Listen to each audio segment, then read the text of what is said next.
How to set your friends list private on Facebook.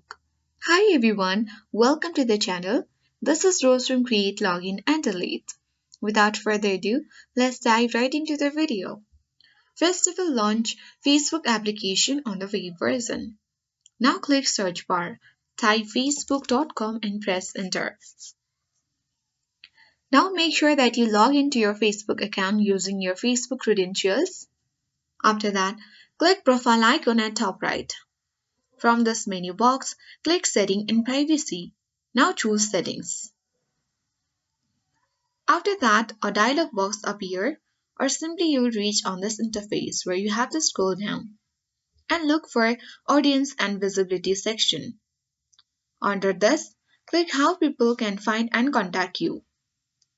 Now here, you will see the option of Who can see your friends list. Click on it.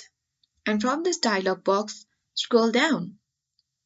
To make your Facebook friends list private, you need to click on Only Me. Or you can even click on Custom and include and exclude friends and list and click on Down button. That's how you can successfully make your friends list private on Facebook PC. I hope this guide worked. If you are new to our channel, hit the like button and subscribe. Thank you for watching and see you in the next video.